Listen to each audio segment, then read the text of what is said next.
O brasileiro condenado à morte na Indonésia, Rodrigo Goulart, foi diagnosticado com esquizofrenia, transtorno mental complexo. Portadores da doença misturam ficção e realidade. O filme Uma Mente Brilhante aborda o drama vivido pelo matemático americano John Forbes Nash, interpretado por Russell Crowe. Jones tomou conta dele, tudo bem. Não tem ninguém aqui! Aos 21 anos, Nash escreveu uma tese de doutorado que revolucionou a economia. Mas aos 30 começou a ouvir vozes e achar que estava sendo perseguido. Em 1994, Nash ganhou o Prêmio Nobel da Economia. Mas até hoje, aos 86, ainda luta contra a esquizofrenia. Os sinais mais comuns da doença são delírios e alucinações. Em cada 100 pessoas, uma vai desenvolver o distúrbio em algum momento da vida. Uma pessoa tem esses sintomas, quando ela se trata, esses sintomas se vão. O paranaense Rodrigo Goulart, condenado à morte na Indonésia por tráfico de drogas, foi diagnosticado com o transtorno segundo o laudo de um perito oficial.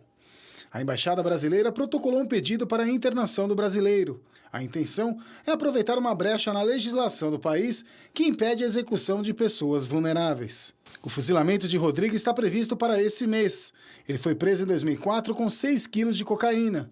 O presidente da Indonésia já recusou 2 pedidos de clemência feitos pelo Brasil.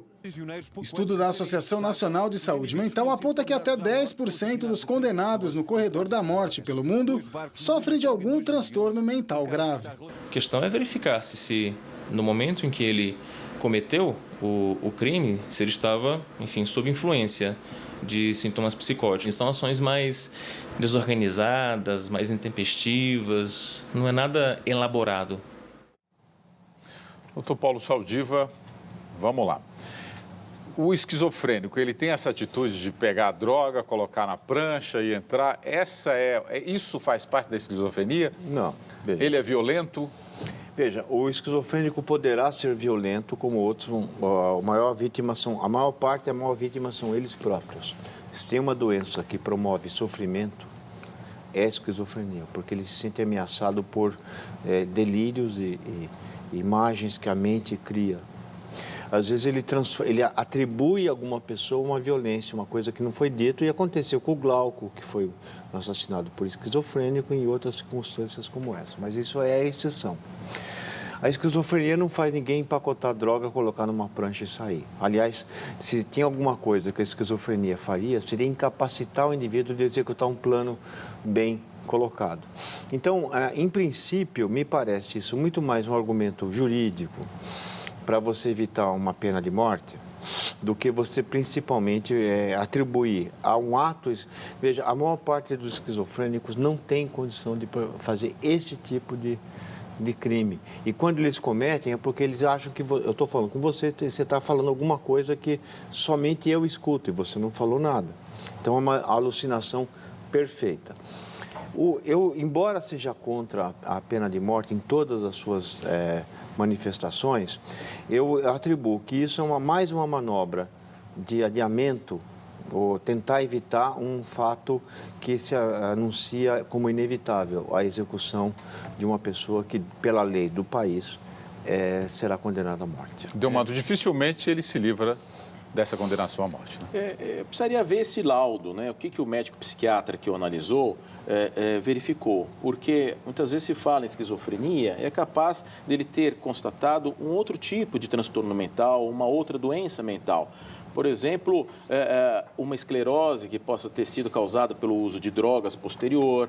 Quer dizer, existe a possibilidade da pessoa que é sã, depois de presa, depois de determinado tempo na cadeia, desenvolver alguma doença mental, mas por outros fatores. Desde, por exemplo, uma esclerose, tem questões físicas, tem questões também ambientais, reativas, às vezes talvez uma psicose crônica, uma psicose superveniente. Quer dizer, precisaria ver bem esse diagnóstico, porque a esquizofrenia, como bem disse o Dr. Saldiva, ela tem um caráter genético, ela eclode geralmente no final da adolescência, no começo da idade adulta, e a pessoa medicada, ela tem uma vida normal.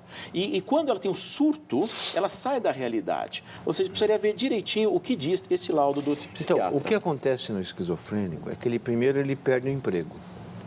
Depois ele perde a família, depois ele ganha as ruas.